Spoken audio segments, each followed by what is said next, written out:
ஓம் ஸ்ரீ குருப்பியோ நமஹ. குரு வாழ்க குருவே துணை. வணக்கம் நண்பர்களே, நலமா? ஸோ போன வாரம் நம்ம இது பார்த்தோம் இல்லையா, மியூசிக் பற்றி பார்த்தோம். Healing through music. இது இன்னொரு episode, healing through music. Mostly one more இருக்கலாம். ஸோ நண்பர்களே, இந்த எபிசோடில் நம்ம இன்னும் முன்னாடி போகிறதுக்கு முன்னாடி I want to explain few things. ஒன்று நிறைய பேருக்கு ஒரு சில வித்தியாசங்கள் தெரியாது. அதனால இன்னைக்கு அதை ஃபர்ஸ்ட் கிளாரிஃபை பண்ணிட்டு then will go ahead. Okay, point number 1, ஒரு டிஃப்ரென்ஸ் இருக்கு. நம்ம படிக்கும் போதே எப்போ சொல்லுவாங்க, there is a difference between hearing and listening அப்படி சொல்லுவாங்க. ஓகே, அப்படின்னா என்ன, ஹியரிங்னா என்ன, லிஸ்னிங்னா என்ன அப்படின்ட்டு ரெண்டுமே ஒரே ஃபேமிலி தான். ஒன்றுலேருந்து ஒன்று பிரிக்க முடியாது, பட் வித்தியாசம் இருக்கு. இப்போ நம்ம பாத்திரம் தேய்க்கிறோம். ஓகே, அந்த பாத்திரம் தேய்க்கும் போது இந்த அப்படி தண்ணி விழுந்துட்டே இருக்கும்.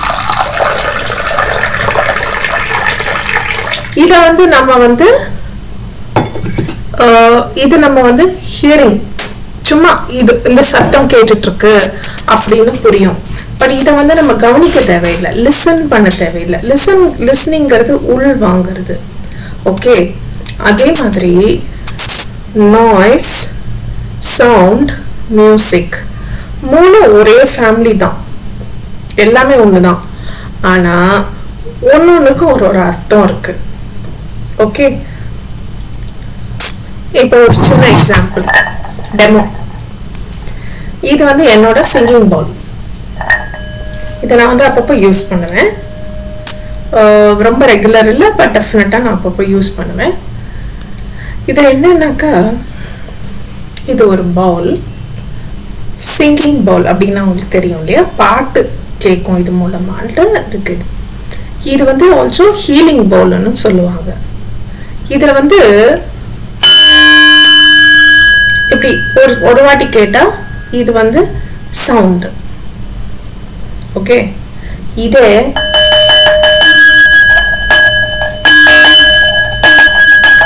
இப்படியே நம்ம பண்ணிட்டே இருந்தோம்னு வச்சுக்கோங்க, அந்த சவுண்ட் போயிட்டு அது நாய்ஸா மாறிடும்.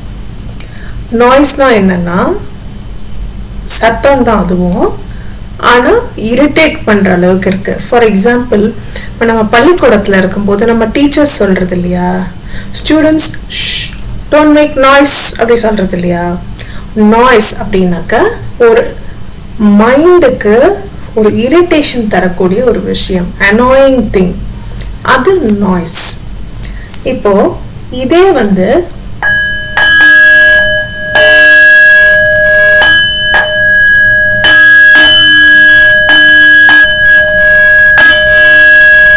நாங்க எப்படி யூஸ் பண்ணோம்னா,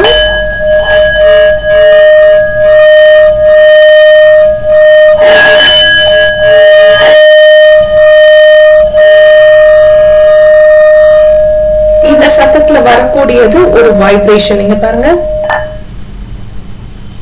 எவ்வளவு சத்தம் இருந்தாலும் இது அந்த வைப்ரேஷன் இது வச்ச உடனே டக்குன்னு ஸ்டாப் ஆயிடும் ஒரே செகண்ட்ல. என்ன காரணம் அப்படின்னா, அந்த ஃப்ரீக்வன்சி டிஸ்டர்ப் ஆகுது. இப்போ இது நம்ம எதுக்கு பார்த்தோம் அப்படின்னாக்க, இப்போ இத நம்ம நிறைய விஷயத்துக்கு யூஸ் பண்றோம். ஒண்ணு என்னன்னாக்கா, singing bowl therapy for meditation அப்படின்ட்டு நிறைய இருக்கு. இதுல இந்த இது பண்றோம் இல்லையா, இப்படி பண்ணிட்டே இருப்பாங்க. இப்படி பண்ணும்போது இங்க ஒரு சக்ரா இருக்கு, தெரியாதவங்களுக்காக. This is called Sahasrara chakra, இல்லட்டா கிரவுன் சக்ரான்னு சொல்லுவாங்க வெஸ்ட்ல. இப்போ இந்த கிரவுன் சக்ரா ஆக்டிவேட் ஆகும் இந்த சவுண்டுக்கு, இந்த வைப்ரேஷனுக்கு. சவுண்ட்னால வராது இல்லை, இந்த மியூசிக் தரக்கூடிய வைப்ரேஷன்ல சக்ராக்கள் எல்லாம் வைப்ரேட் ஆகுது. So that is the point. நம்ம போன வாரம் ஒன்று பார்த்தோம், அதாவது ஹீலிங் த்ரூ மியூசிக்னு பார்த்தோம். இப்போ நான் சொன்னேன் இந்த மியூசிக் அழகான ஒரு மியூசிக்னால நிறைய தட் இஸ் நிறைய ப்ராப்ளம்கள் சால்வ் ஆகுதுன்னு சொல்லியிருக்கேன். ரொம்ப முக்கியமாக என்னெல்லாம் சால்வ் ஆகுதுன்ட்டு ஒரு லிஸ்ட் கேட்டேன்னா எனக்கு தெரிஞ்சு ரொம்ப முக்கியமாக சொல்லக்கூடிய எடுத்து சொல்லலாம்னாக்கா பெயின், ஆங்ஸைட்டி, டிப்ரெஷன், இந்த மாதிரி ஒரு சில விஷயங்கள், அப்புறம் வந்து பயம், இதெல்லாம் வந்து இந்த அழகான மியூசிக்னால நம்ம சக்ராவை வந்து சாந்தம் பண்ண முடியும். That's a beauty of this. இப்போ இது எதுக்கு இந்த டாபிக் எடுத்தேன்னா இது சும்மா உங்களுக்கு காட்டுறதுக்காக, எக்ஸாம்பிளுக்கு. இப்போ நான் வந்து நாட் அ கிரேட், இப்போ இது மெயினாக என்ன கன்ஃபியூஷன்னா லாஸ்ட் எபிசோட்ல நிறைய பேர் வந்து ராகம், தாளம், பல்லவி, ராகம், கிரேட், தாளம் அப்படின்னா போட்டிருந்தீங்க. டெஃபினட்டா மியூசிக்னாலே நமக்கு மனசுக்கு வருது ராகம், தாளம், பல்லவி தான். பட் இது நம்ம பேசின்னு இருக்கிறது ஹீலிங் மியூசிக், அதாவது தெரப்பி. இப்போ வந்து ஹிப்னோதெரப்பி அப்படின்னு இருக்கு இல்லையா, பிசியோதெரப்பி, அந்த மாதிரி ஒன்று இருக்கு. எல்லா தெரப்பியும் இருக்கு இல்லையா. There are so many hundreds of therapies available இல்லையா. ஸோ அதே மாதிரி ப்ராப்ளம் இருக்கிறவங்க வந்து மியூசிக் தெரப்பிஸ்ட் கிட்ட போகணும். ஸோ அவங்க வந்து நமக்கு என்ன மாதிரி பிரச்சனை இருக்கோ அந்த பிரச்சனைக்கு ஏற்ற மாதிரி ஹேண்டில் பண்ணுவாங்க. ஓகே, அது ஒன்று. அப்புறம் வந்து இந்த இது சொன்னேன் இல்லையா, இது ஆக்சுவலி எதுக்கு எடுத்தேன்னா ஒரு 4-5 விஷயம் இருக்கு. ஒன்று வந்து இந்த சவுண்ட் இருக்கு இல்லையா, இது வந்து ஒரு டைப் ஆஃப் மெட்டல்ல அவங்க பண்றாங்க இந்த item. And this wood can be with அது நிறைய மாடிஃபிகேஷன்ல இருக்கு. So let's not get in to details. So இப்போ இந்த இது மாதிரி சேம் கான்செப்ட் தான் நம்மளோட வீட்டில் அடிக்கிற மணி கூட. இப்போ இதை நம்ம இந்த மாதிரியெல்லாம் யூஸ் பண்ணுறது என்ன ஆகுதுன்னா, இப்போ ஃபார் எக்ஸாம்பிள் நம்ம வந்து ஒரு மனசுல ஏதோ ஒன்றை கிரியேட் பண்ணி வச்சிருப்போம். ஒரு பயமே இருக்கட்டும், வெறுப்பா இருக்கட்டும், இல்லை யார் மேலேயாவது கோவமா இருக்கட்டும், ஏதோ ஒரு எனர்ஜி நம்மளை சுற்றி ஃபார்ம் ஆயிருக்கும் இல்லையா. ஸோ இந்த மாதிரி ஒன்று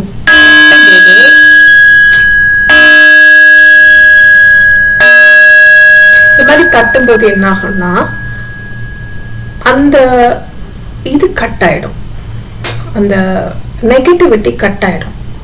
திஸ் பிரிங்ஸ் இன் பாசிட்டிவிட்டி. இதுன்னு இல்லை, நம்ம மணி அடிக்கிறது கூட வீட்டில் அப்படிதான். சர்ச்சில் பெல் அடிக்கிறது, கோவிலில் மணி அடிக்கிறது, எல்லாம் everything has a science behind it.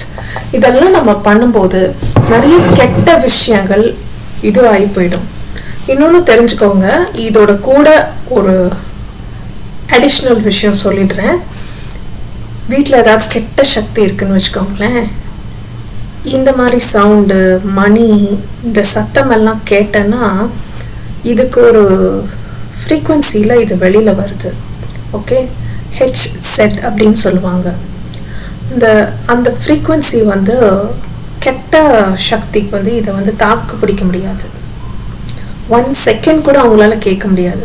இப்போ நான் இதை தட்டினேன், இந்த ரூமில் ஏதாவது நெகட்டிவிட்டி இருந்தால் உடனே போயிருக்கோம், அடித்து உதறிட்டு ஓடும். they cannot handle it. அதே மாதிரி இந்த மியூசிக் தெரப்பி இருக்கு இல்லையா, இந்த மியூசிக் தெரப்பி பண்ணும்போது இப்போ ஜஸ்ட் புரியறதுக்காக, இப்போ நம்ம எதையுமே கண்ணால் பார்க்கும்போது இன்னும் மனசில் நல்லா புரியும் இல்லையா, அந்த ஒரு காரணத்துக்காக இது வந்து சப்போஸ் டு பி என்னுடைய ஒரு மேக்னெட்டிக் செயின். இது பட்டன் கிட்டன்லாம் ஒன்றுமே வேண்டாம்.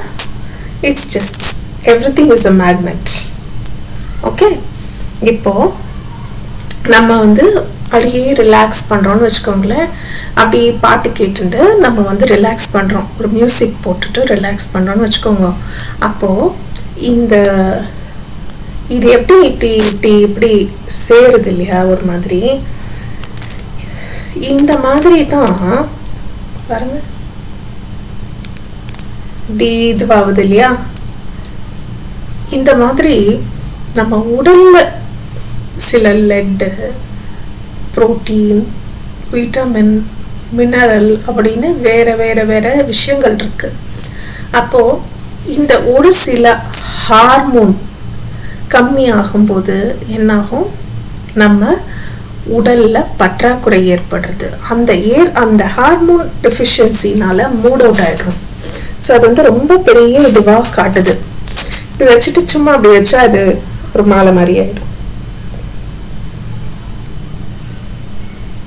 இல்லை, இது எதுக்கு சொல்றேன்னா, இந்த மாதிரி தான் நம்மளோட எல்லாமே. தட் இஸ், இப்போ இந்த மெட்டல் இருக்குல்ல, இந்த மெட்டல் மாதிரி இந்த மெட்டல் எப்படி இந்த மேக்னெட் இது வருதோ அந்த மாதிரி இப்போ நான் காமிச்ச இந்த சிங்கிங் பவுல் மாதிரி ஒரு சில விஷயங்கள் வந்து பண்ணும்போது நம்ம உடல்லேருந்து அப்படியே போன இங்கிலீஷ் எபிசோட் எத்தனை பேர் பார்த்தீங்கன்னு தெரியாது.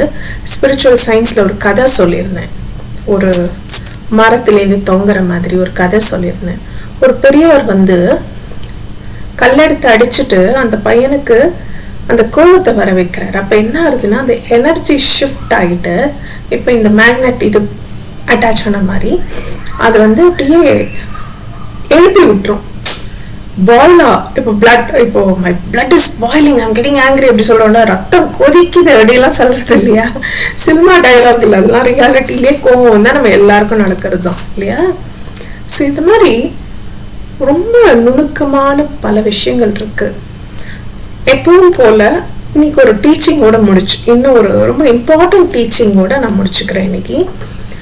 இது முக்கியமா பேரண்ட்ஸ் வந்து குழந்தைங்க யங்ஸ்டர்ஸ்க்கு காமிக்க வேண்டிய ஒரு வீடியோ. இது நிறைய நேரத்துல பந்தா பண்றதுக்கு, ஷோ ஆஃப் பண்றதுக்கு நம்ம என்ன பண்றோம்னா, கார்ல மியூசிக் போட்டுட்டு நம்ம காது எவ்வளவு தூரம் கேட்க முடியும், இது வரைக்கும் கேட்க முடியும். பட் நம்ம என்ன பண்ணுவோம்,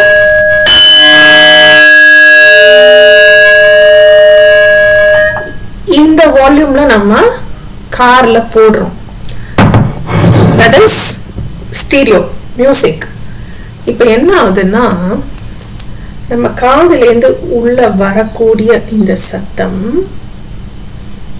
இங்க போகும், இங்க போய் அடிக்கும். சரியா? அப்ப அது உள்ள போகும்போது எப்படி சொல்றது, இது உள்ள வந்து இயர் ட்ரம்னு ஒண்ணு இருக்கு. நம்ம காதுக்குள்ள ஒரு ட்ரம் இருக்கு, இயர் ட்ரம் அப்படின்னு. அது லைட்டா இது தொடர்ந்து இந்த மாதிரி சத்தம்ல இருக்கிறது. அதனாலதான் நம்ம சகோதர சகோதரிகள் நிறைய பேர் வந்து ஃபேக்டரியில வேலை பண்றவங்க, மிஷின் ஆப்ரேட் பண்றவங்க, இந்த மாதிரி இருக்கிறவங்களுக்குலாம் ரொம்ப சீக்கிரமா காது ப்ராப்ளம் வந்துடும். அவங்களுக்கு ரொம்ப சீக்கிரம் காது கேட்காம ஆயிடும். அந்த இயர் ட்ரம் தொடர்ந்து இது வரதுனால அந்த நரம்பு மண்டலம் ஃபுல்லா வீக் ஆகி நமக்கு 65 வயசுல வரக்கூடிய ப்ராப்ளம் ஆனது சம்டைம் ஆஸ் ஏர்லி ஆஸ் 35ல கூட வந்துடுறது. இப்போ கண்ணாடி வந்து இப்போ நம்ம வந்து டாக்டர் கிட்ட போய் கண்ணு பவர் செக் பண்றோம்ல, அப்புறம் தானே கிளாஸ் போட்டு தராங்க தெரியாதவர்களுக்காக. காதுக்கும் அதே மாதிரி ஆடியோமெட்ரி செக்அப் இருக்கு. ஸோ அதுல என்னன்னா, எத்தனை டெசிபல் வரைக்கும் காதுல விழுது கேக்குது அப்படிங்கறத வந்து குறிப்பா அவங்க நோட் பண்ணுவாங்க. ஏதாவது வித்தியாசமான சவுண்டு கொடுத்துட்டு அதை நம்ம எப்படி உள்வாங்குறோம் அப்படிங்கறத வந்து மெஷர் பண்ணுவாங்க. ஸோ இந்த மாதிரி தொடர்ந்து ரொம்ப சத்தமா கேட்டுட்டு இருக்கும்போது நமக்கு நேச்சுரலா வயசாகி டேமேஜ் ஆக வேண்டியது ரொம்ப சீக்கிரமா டேமேஜ் ஆயிடுது. இதை கொஞ்சம் கவனத்துல வச்சுக்கோங்க. சரியா? ஸோ அடுத்த வாரம் இது இன்னும் கண்டினியூ ஆகும். இன்னும் இதுல நிறைய நல்ல விஷயங்கள் இருக்கு. ஏன்னா முதல்ல பேசிக்கே நம்ம தெரிஞ்சுக்காம அப்புறம் இதை டீட்டெயிலா தெரிஞ்சும் பிரயோஜனம் இல்லை இல்லையா? ஸோ கற்றுக்கும் போது நம்ம எதையுமே ஃபுல்லாக கற்றுண்டா அது ஒரு அழகு தானே. அதனால தான். ஓகே. ஸோ வாழ்க வளமுடன், வாழ்க நலமுடன். என்றென்றும் குருவடி சரணம், திருவடி சரணம். நன்றி, வணக்கம். Thank you for joining.